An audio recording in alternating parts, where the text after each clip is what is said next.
ನಮಸ್ಕಾರ ವೀಕ್ಷಕರೇ, ಜಾತಕ ಫಲ ವಿಶೇಷ ಕಾರ್ಯಕ್ರಮಕ್ಕೆ ನಿಮ್ಮೆಲ್ಲರಿಗೂ ಸ್ವಾಗತ. ನಾನು ಶ್ವೇತಾ ಆಚಾರ್ಯ. ಇವತ್ತಿನ ಜಾತಕ ಫಲದಲ್ಲಿ ಈ ದಿನದ ವಿಶೇಷತೆ 12 ರಾಶಿಗಳ ಫಲಾಫಲದ ಬಗ್ಗೆ ತಿಳಿಸ್ಕೊಡೋದಕ್ಕೆ ನಮ್ಮ ಜೊತೆ ಇದ್ದಾರೆ ಪ್ರಾಜ್ಞರಾದಂತಹ ಶ್ರೀಕಂಠ ಶಾಸ್ತ್ರಿಗಳು. ಮೊದಲಿಗೆ ಅವರನ್ನ ಕಾರ್ಯಕ್ರಮಕ್ಕೆ ಸ್ವಾಗತಿಸೋಣ. ಶಾಸ್ತ್ರಿಗಳೇ ನಮಸ್ತೆ, ಕಾರ್ಯಕ್ರಮಕ್ಕೆ ಸ್ವಾಗತ. ನಮಸ್ಕಾರಗಳು. ಶಾಸ್ತ್ರಿಗಳೇ, ಈ ದಿನದ ವಿಶೇಷತೆ ಏನಿದೆ? ಶ್ರೀ ಗುರುಭ್ಯೋ ನಮಃ. ಹರಿ ಓಂ.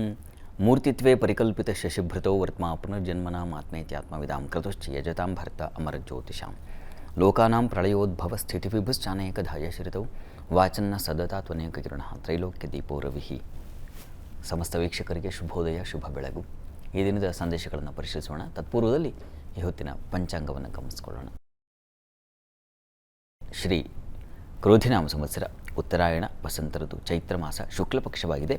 ಈ ದಿವಸ ಶುಕ್ರವಾರವಾಗಿರತಕ್ಕಂಥದ್ದು. ಏಕಾದಶಿ ತಿಥಿ, ಮಖಾ ನಕ್ಷತ್ರ. ಈ ದಿವಸ ಶುಕ್ರನ ಜಯಂತಿ ಅಂತ ಸೂಚಿಸಲಾಗಿದೆ. ಶುಕ್ರ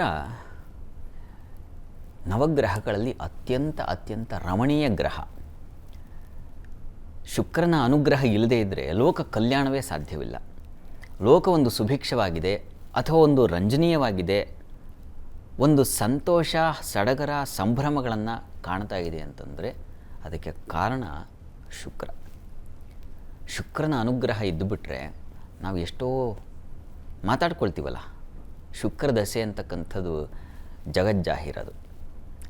ಅಂದರೆ ಎಲ್ಲರಿಗೂ ಗೊತ್ತು, ಶುಕ್ರನ ದಶೆ ಇದ್ದುಬಿಟ್ರೆ ಅವರು ವೈಭೋಗದ ಜೀವನವನ್ನು ನಡೆಸ್ತಾರೆ, ಐಷಾರಾಮಿ ಜೀವನವನ್ನು ನಡೆಸ್ತಾರೆ. ಅವರಿಗೆ ಸಂಪತ್ತು, ಸಮೃದ್ಧಿ ಅಂತಕ್ಕಂಥದ್ದು, ಏನು ಲಕ್ಷ್ಮಿಯ ಅವರ ಮನೆಯಲ್ಲಿ ಕಾಲು ಮುರ್ಕೊಂಡು ಕೂತಿದ್ದಾಳೆ, ಈ ಥರದ್ದೆಲ್ಲ ಮಾತಾಡ್ತೀವಿ.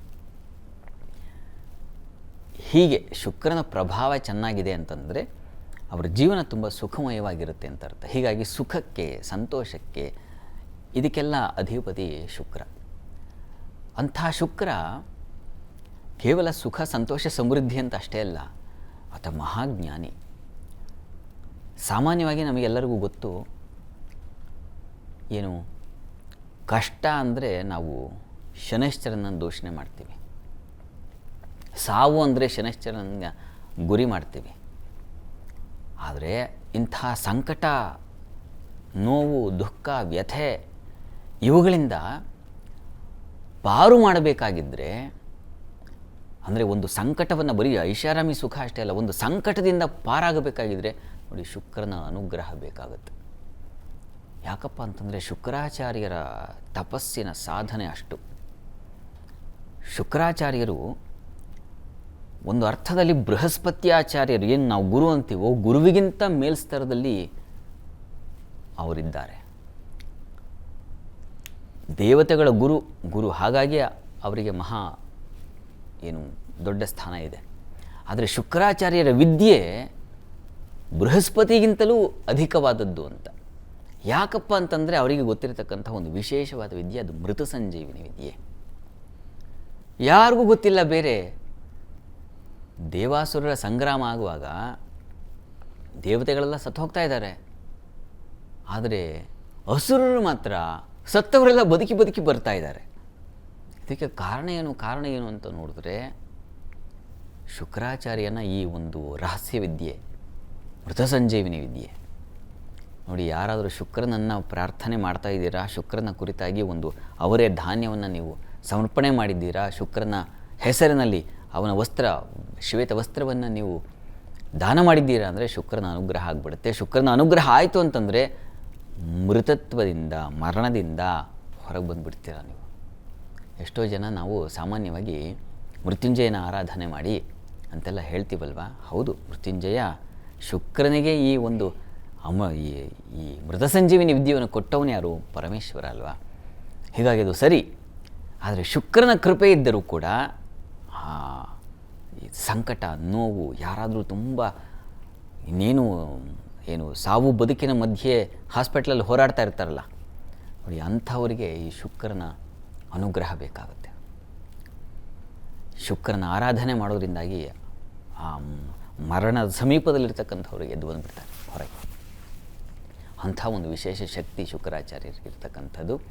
ಹೀಗಾಗಿ ಶುಕ್ರ ಅಂದರೆ ಬರೀ ವೈಭೋಗ, ಸಂಪತ್ತು ಅಂತ ಅಷ್ಟಲ್ಲ, ಕಷ್ಟದಲ್ಲೂ ಪಾರು ಮಾಡ್ತಕ್ಕಂಥ ಒಂದು ಗುಣ ಅಂದರೆ ಆ ಒಂದು ಅನುಗ್ರಹ ಶಕ್ತಿ ಶುಕ್ರಾಚಾರ್ಯರಿರ್ತಕ್ಕಂಥದ್ದು. ಅವರು ಸಾಕಷ್ಟು ವರ್ಷಗಳ ಕಾಲ ಶಿವನನ್ನು ಕುರಿತು ತಪಸ್ಸನ್ನು ಮಾಡ್ತಾರೆ. ಪರಮೇಶ್ವರ ಅವರಿಗೆ ಮೃತ ಸಂಜೀವಿನಿ ವಿದ್ಯೆಯನ್ನು ಕರುಣಿಸ್ತಾನೆ. ಬೇರೆ ಯಾರಿಗೂ ಇಲ್ಲದಂಥ ಮಹಾವಿದ್ಯೆ ಇದು, ರಹಸ್ಯ ವಿದ್ಯೆ. ಆನಂತರದಲ್ಲ ಅಸುರರ ಇದು ಏನು ಆಟಾಟೋಪ ಜಾಸ್ತಿ ಆದ ನಂತರದಲ್ಲಿ ಪರಮೇಶ್ವರ ಶುಕ್ರಾಚಾರ್ಯನ ನುಂಗ್ಬಿಡ್ತಾರೆ. ಇನ್ನೇನು ಮತ್ತೆ ದೇವತೆಗಳಿಗೆ ವಿರುದ್ಧವಾಗಿದ್ದರೆ ಕಷ್ಟ ಅದು. ಹೀಗಾಗಿ ಪರಮೇಶ್ವರ ಶುಕ್ರಾಚಾರ್ಯರನ್ನೇ ನುಂಗಿಬಿಡ್ತಾನೆ. ಆಮೇಲೆ ದೇವತೆಗಳ ಪ್ರಾರ್ಥನೆಯಾಗುತ್ತೆ, ಮತ್ತು ಪರಮೇಶ್ವರನ ವೀರ್ಯದಿಂದ ಶುಕ್ರ ಹೊರಗೆ ಬರ್ತಾನೆ ಅಂತಕ್ಕಂಥ ಒಂದು ಕಥೆ ಪುರಾಣದಲ್ಲಿ ಬರ್ತದೆ. ಹಾಗಾಗಿಯೇ ಈ ಶುಕ್ರ ದಂಪತಿಗಳಿಗೆ ದಾಂಪತ್ಯದಲ್ಲಿ ಗಂಡ ಹೆಂಡಿರ ಅನುರಾಗ ಅದು ಬಿತ್ತನೆ ಆಗಬೇಕು ಅವರ ಹೃದಯದಲ್ಲಿ, ಅಂದರೆ ಶುಕ್ರನ ಅನುಗ್ರಹ ಇರಬೇಕು ಅಂತ. ಹೀಗಾಗಿ ಶುಕ್ರ ಕಾಮದೇವತೆ, ಕಾಮಗ್ರಹ ಅಂತಲೂ ಅದಕ್ಕೆ ಹೆಸರು. ಹೀಗಾಗಿ ನಮ್ಮ ಸಮಾಜದ ಬೆಳವಣಿಗೆ ಆಗ್ತಾ ಇದೆ, ಪ್ರಜಾಸಂತತಿ ಪ್ರಜೋತ್ಪತ್ತಿ ಆಗ್ತಾ ಇದೆ ಅಂತಂದರೆ, ಲೋಕ ಕಲ್ಯಾಣಮಯವಾಗಿದೆ ಅಂತಂದರೆ ಅದಕ್ಕೆ ಕಾರಣ ಶುಕ್ರ. ಅಷ್ಟೇ ಅಲ್ಲ, ಶುಕ್ರನ ವಂಶದಲ್ಲಿ ಬಂದಂತಹ ಎಲ್ಲ ಮಹರ್ಷಿಗಳು, ಎಲ್ಲ ಋಷಿಗಳು ಕೂಡ ವಿಶಿಷ್ಟ ಸಾಧನೆ ಮಾಡಿದವರು. ಚವನ ಮಹರ್ಷಿ, ಚ್ಯವನ್ಪ್ರಾಶ್ ಅಂತ ನಾವೇನೀಗ ತಗೋತೀವಲ್ಲ, ಆ ಒಂದು ಆಯುರ್ವೇದವನ್ನು ಕಂಡುಹಿಡ್ತಕ್ಕಂಥವ್ರು ಚವನ ಮಹರ್ಷಿಗಳು. ಶುಕ್ರರ ಸಂತತಿಯಲ್ಲಿ ಬಂದತಕ್ಕಂಥ ಪ್ರತಿಯೊಬ್ಬರು ಕೂಡ ನೋಡಿ, ಅವ್ರ ಮಾರ್ಕೆಟಿಂಗ್ ಫೀಲ್ಡ್ ಈ ದಿವಸ ಯಾರ್ಯಾರು ನಾವು ಅಂದ್ಕೊಳ್ತೀವಿ, ಏನು ಎಲ್ಲ ಒಂದು ಕಂಪನಿಗಳಿಗೂ, ಎಲ್ಲ ಒಂದು ವೃತ್ತಿಯ ಒಂದು ವ್ಯವಸ್ಥೆಗೂ ಈ ಮಾರ್ಕೆಟಿಂಗ್ ಫೀಲ್ಡ್ ಅಂತಕ್ಕಂಥದ್ದು ತುಂಬ ತುಂಬ ತುಂಬ ಮುಖ್ಯವಾಗಿರ್ತಕ್ಕಂಥದ್ದು. ವಸ್ತುತಃ ಇದನ್ನು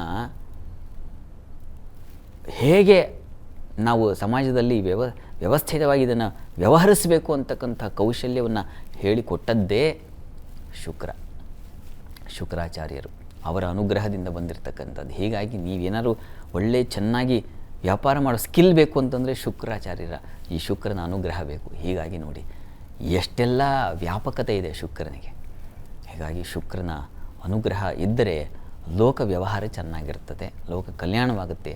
ಹಾಗಾಗಿ ದಿವಸ ಶುಕ್ರ ಜಯಂತಿ ಅಂಥ ಮಹನೀಯರನ್ನು, ಗುರುಗಳನ್ನು ಸ್ಮರಿಸಿಕೊಂಡು ನಾವು ಈ ದಿವಸ ಶುಕ್ರನ ಆ ಪ್ರೀತ್ಯರ್ಥವಾಗಿ ಶುಕ್ರನಿಗೆ ಹೇಳಿರ್ತಕ್ಕಂಥದ್ದು ಶ್ವೇತ ವಸ್ತ್ರಗಳನ್ನು ಹಾಗೂ ಶ್ವೇತ ಪುಷ್ಪಗಳನ್ನು ಮತ್ತು ಅವರೇ ಧಾನ್ಯವನ್ನು, ಇದಿಷ್ಟನ್ನು ಶುಕ್ರನಿಗೆ ಮಹಾಲಕ್ಷ್ಮಿ ದೇವತೆ ಲಕ್ಷ್ಮಿಯ ಸನ್ನಿಧಾನಕ್ಕೆ ಸಮರ್ಪಣೆ ಮಾಡಿ ಪ್ರಾರ್ಥನೆ ಮಾಡಿದ್ರೆ ಶುಕ್ರನ ಅನುಗ್ರಹ ಉಂಟಾಗುತ್ತೆ.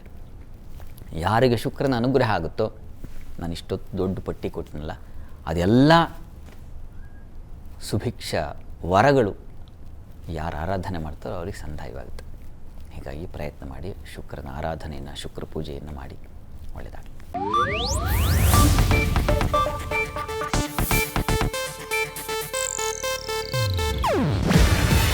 ಇದು ಏಷ್ಯಾನೆಟ್ ನ್ಯೂಸ್ ನೆಟ್ವರ್ಕ್ ಪ್ರಸ್ತುತಿ. ನೀವು ನೋಡ್ತಿದ್ದೀರಾ ಏಷ್ಯಾನೆಟ್ ಸುವರ್ಣ ನ್ಯೂಸ್.